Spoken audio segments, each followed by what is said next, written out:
You know? Yeah. Hey. I can hear you. Yeah, right. I think we all enjoyed the film very much, which was good. So that's a round of applause. Thank you, but I'm not a filmmaker, so I just pass it on to him. So thank you, that's kind of you. So tell us, how did you first get the idea for the book? You know. You mean for the story? Yeah, for the story. Yeah. Well, I guess it was back in 2005 in the summer, in those crazy days of the so-called disengagement from Gaza,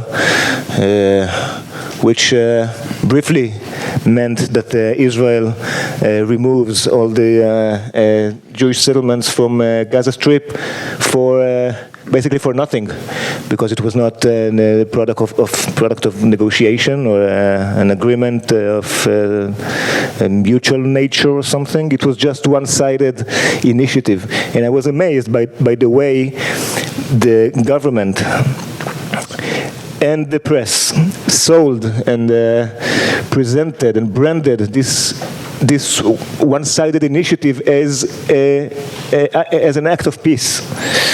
Because it was not. I mean, you cannot make peace with your own, with your own. And this is, I think, historically, this engagement is the peak of the no partner doctrine started by Prime Minister Barak. So anyway, I was amazed, but how easy it is to fool everyone and to sell them a lie about peace. So I thought to myself, what else can they buy? I had an idea, a pretty strange idea, while playing soccer with my friends. Why not selling them this game, this decisive game? If we win, we stay. If we lose, they go. Obviously, it's a critical of me to say it, to point it that way. But anyway, this is the story behind the story. Yeah. Yeah, that's fascinating. So you came to a story about finding a big lie, but in the book and in the story that there is a partner. There is at least because the big lie comes from there being no partner for peace. But there is an agreement at least. There is an agreement, but I'm not talking about if it's one-sided initiative or full mutual agreement. I'm talking about bad ideas or bad solutions, and this solution. Come on, it's not a good one. But what's an interesting one is that it allows you to. It allows you to show, by the nature of the bad solution, how all solutions are bad solutions, or how all solutions, or not all solutions are bad solutions, but how all solutions are fraught with dangers and bad ideas on the way through. Yeah, well, it's not all solutions. I mean, if all solution was corrupted with bad with bad intentions, and then there's nothing else to do. But I want to talk about a very significant or very distinctive section in Israeli population, in Jewish Israeli population. Now, I'm not talking about the extreme, the radical right-winger. They're too smart, you cannot fool them. And the radical left, you cannot fool them also. They're also too smart. So there's the radical middle that this is the main political force in Israel for decades. And how should I define them? Well, it's a bit of, it's not easy, but they want everything of everything. When a war starts, they cheer, but after 2 weeks, when too many soldiers are dying, then they go to the square, to the Rabin Square, for the demonstration. Why did you send our boys there to that? To this mud in Lebanon or Gaza. they don't really know what they do except for they don't really know what they know, except for being satisfied by being a peaceful country or peaceful people, or people that seek peace. And now they have, from time to time, the leader is changed. I mean, they started with Arik Sharon, and then they had Olmert, and then they had Tzipi Livni, or then Olmert, and they're looking for a messiah to solve all the problems without no solutions. And now they have this ignorant, populist, crypto-fascist Yair Lapid, which is a handsome and very charismatic man who says nothing, and who says basically what everyone wants to hear. So this book is basically deals with this section of Israeli population, which is so dangerous. I mean, I don't want to make a comparison to Germany in the 1930s. It's not the same, of course, but without ignorant middle class,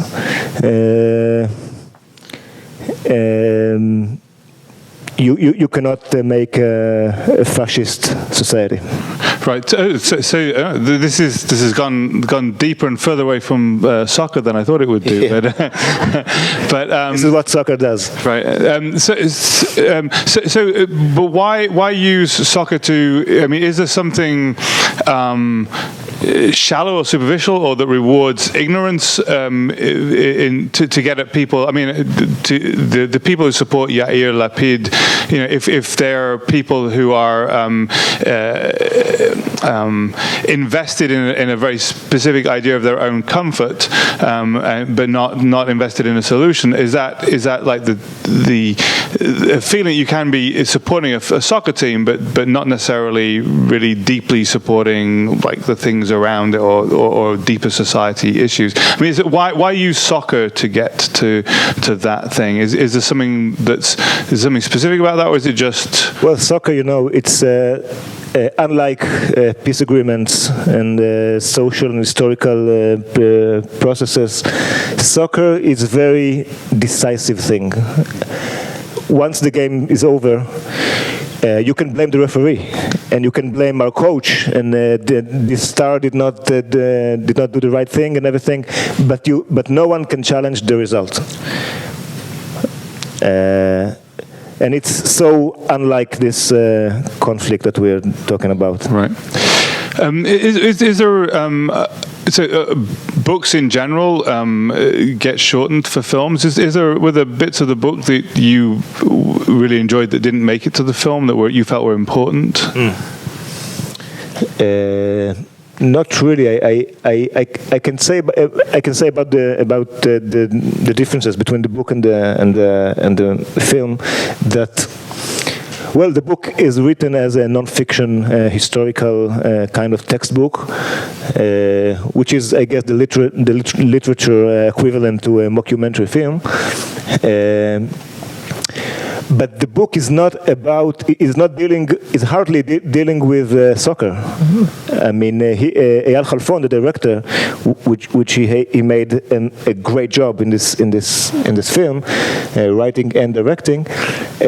He took a decision to go with two main characters, which are people who related to soccer, the two chairmen of the football soccer association, and there's I mean, I think in any scene in the film there's a ball or a soccer player and in the book is not quite like this. The book gives, for instance, a protocol of a military committee about dealing with escorting or securing the Palestinian bus in the West Bank, and it's general stock. It's not about football. Sorry, soccer. So and also in the book I had, you remember that character, that mom, this mom Orna. She was the mom of one of the players. She's a big character in the book. But so I'm saying it because I'm respecting Eyal Halfon's decisions, of course. But also to tell that it's not exactly the same, right. Although it's the same story, but it's not been told the same. I mean, and we've seen the film, and we're just trying to get a sense of the wider the book behind it. So tell us a bit more about Shmueli, right? Orna Shmueli. Is it Shmueli, the mother? Yeah. No, she's about the character. Yeah, tell us more about the character. She's more fully developed in the book. In the book. Yeah. Oh, yeah. Well, she's in the book. The book unreveals the story through her eyes, and at the beginning, people are very suspicious about this agreement, and people really. It's a kind of controversial Likud Avoda kind of debate, and. Of course, the populists took over and branded this agreement as an agreement of peace. Final solution is not the right. It's the best solution, the decisive solution for this conflict. And Orna, she didn't buy it. So she started with it's like. She started. She founded NGOs. I'm always confused. NGOs against this agreement and everything. And at the end,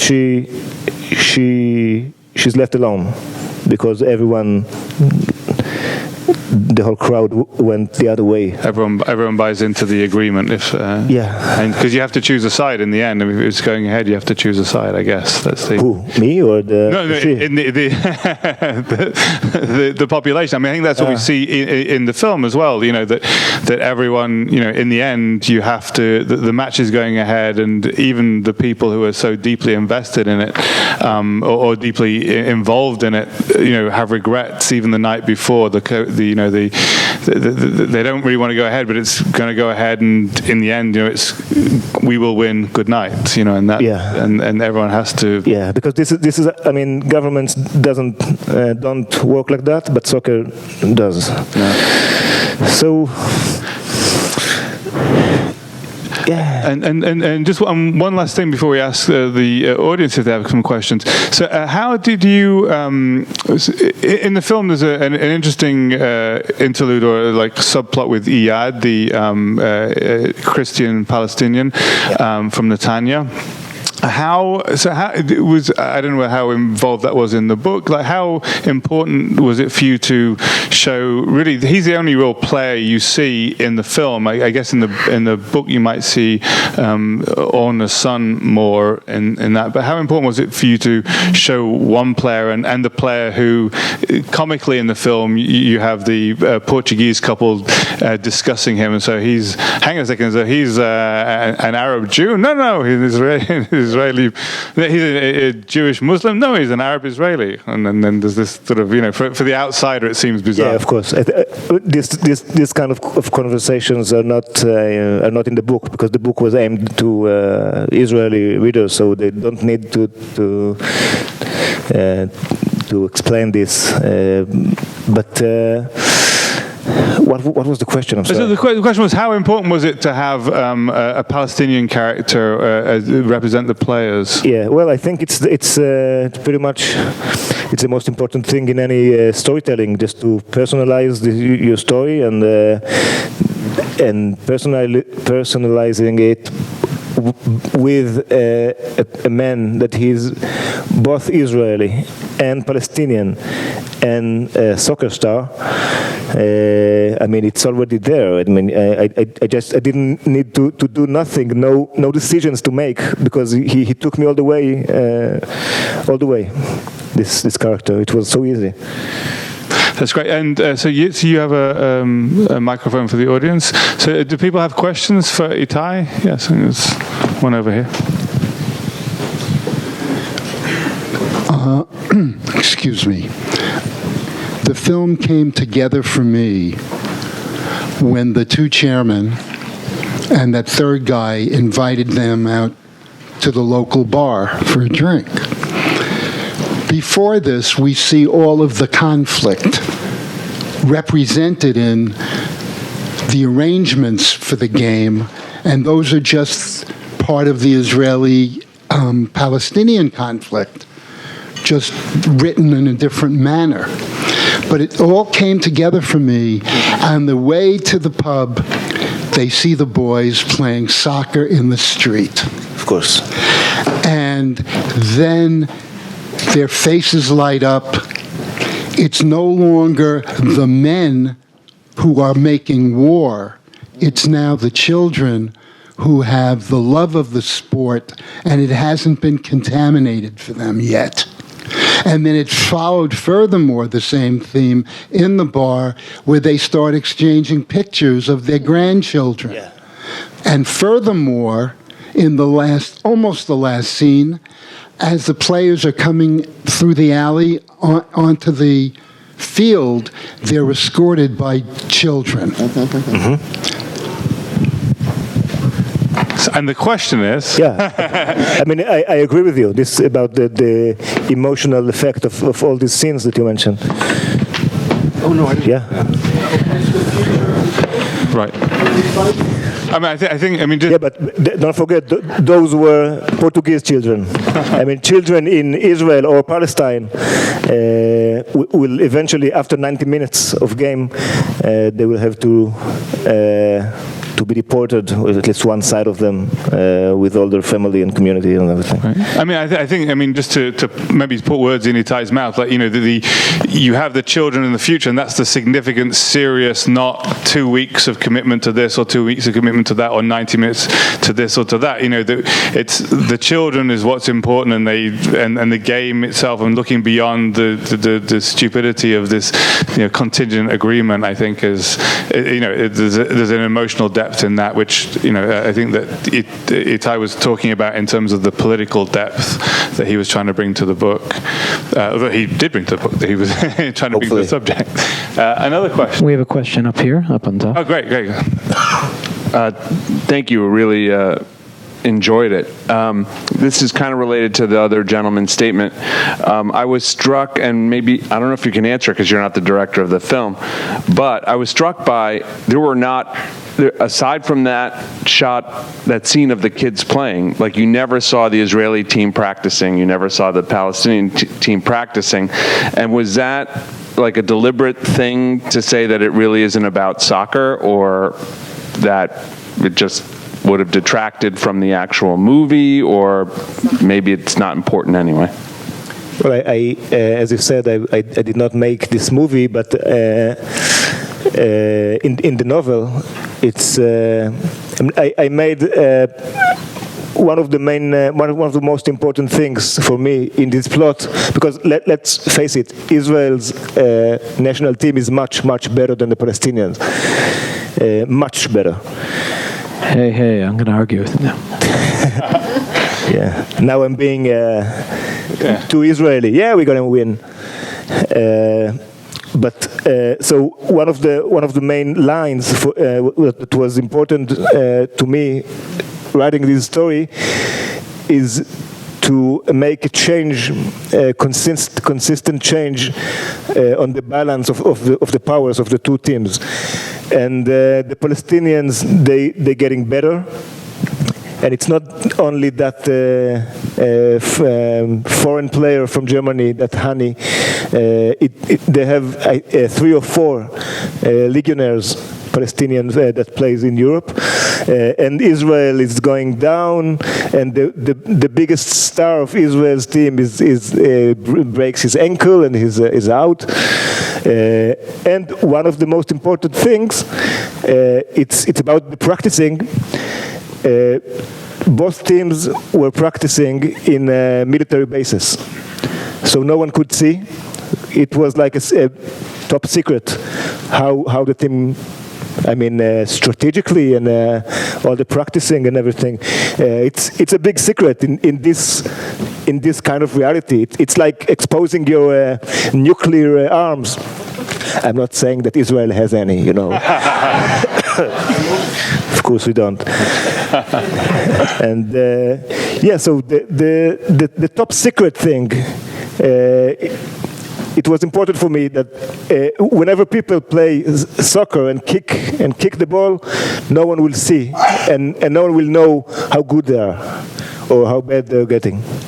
Yeah, and just to represent the director in his absence, you have to choose what you're going to take out from a film, and to keep the soccer as this blank screen that you never see, and you never see them play, and it's an excuse for all the things that Itay wants to show about the conflict and the attempt at resolution for it. I think is important. Once you start showing one practice, you have to show another practice. You have to show the whole thing. So it's fun that way.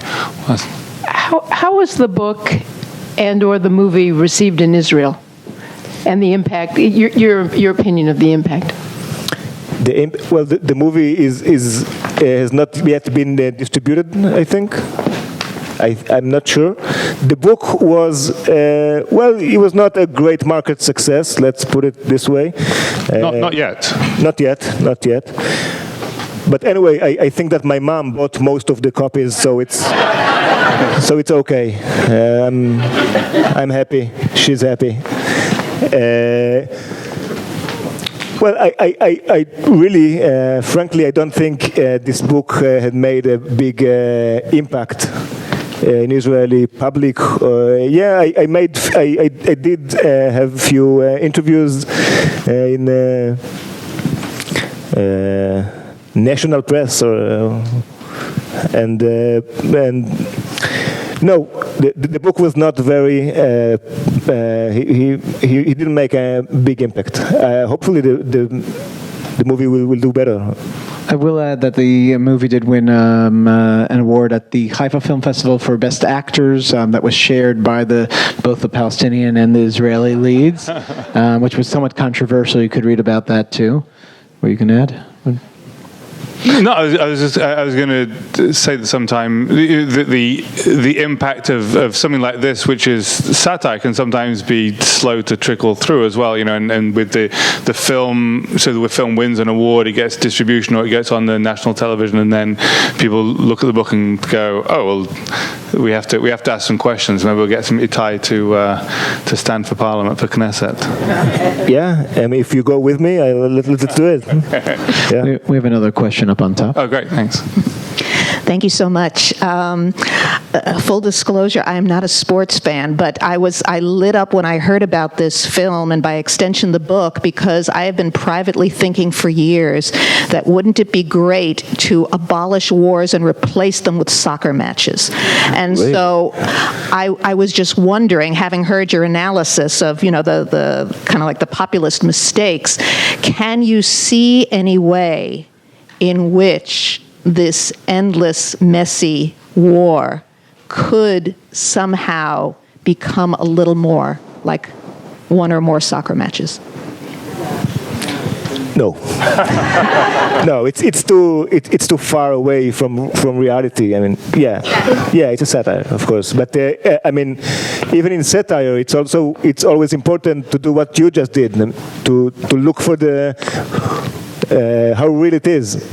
But I think in this case it's not. It's just too far. It's not that. It's not that. Yeah. I mean, I'm glad it's not, because I mean, there have been other. There are two obvious parallels in terms of solving conflicts with sport or just in events. One is David and Goliath, and Itay was very careful to make it not David and Goliath in the soccer teams, even though, as he pointed out, the soccer teams are mismatched. And then the other one in terms of movies is Rollerball, and that's really important. In this film was very good in that it didn't dwell on the celebrity of the players, which Rollerball does, and shows that the problem with that, and actually critiques the populism of the audience in a different way from that. I think we do have one more question. One more question right here. So I had a question, because the film went a lot into the possibility of someone having a scapegoat in like that one moment or whatever when something could go wrong in your whole history, and there's one historical moment could be decided by a gaffe. And I think the coach was talking about, being a goalie and stuff like that. And was that enforced in the book as well? Like the idea of someone being a scapegoat for this game, because I understand that as a goalie more than, I guess, a lot of people. I've had that goal scored on me, so it sucks. But was that something you emphasized in the book? Like that relationship between having everything, like two cultures colliding at one moment, and then the possibility of everything. I know it kind of touched on with the movie, and the coach kind of touched on it, but did the book kind of go into depth about that? Because that was something that... You mean the tension between the stakes, what's on the line, and the fact that soccer, that you win or lose by one ball that goes beneath between your legs. This is soccer. This is how soccer... This is the character of soccer. This is why it's the most popular game in the world. And this is why so many people love soccer. This is why I go to see my lousy team in Tel Aviv every Saturday, because I'm hoping that maybe this time it will get okay. But sorry? No, it's not my team. No. I look like a Hapoel Tel Aviv fan, but I'm not. But I'll talk to you later about it. Sorry? Who won the game? Who won the game? They all want to know. Yeah. It's not. Does it? Is it important? I mean, yeah, of course it is. But what do you think? Well, it seemed like the Palestinians won the game. Why? Because it sounded like, it's a shame they gave the land away, and they were always the aggressors. And I'm not saying that I think Israelis are the aggressors, but I think in the media that's how it's portrayed. And so if there was any subtlety, I would say it's swayed toward that. Yeah, but he made it. He made it here pretty. It was like. It was very. Ambiguous, Yeah. Oh, ambivalent. It could be both. It can go both ways, and I mean, for Israelis, the Palestinians are the aggressions, and the other way around. Of course, this is the whole idea. I don't think there was a better way to end it, actually, because either way it would have been like, that's kind of unfair for one of the sides. And of course, all the Portuguese are talking about is the disallowed goal. So so whoever won unfairly. Right. It doesn't matter. The solution is imperfect. Yeah, exactly. I just wanted to add that for the other Israel Film Festival, actually, that focuses on less on the conflict and more on Arab minorities, that element in the film really played an important part of the bigger question, and I thought was a nice little emphasis amongst everything else that was going on there, and also always great to get something that's a little bit more satirical than just straightforward. So thank you for this wonderful. Thank you, Itay. Thank you.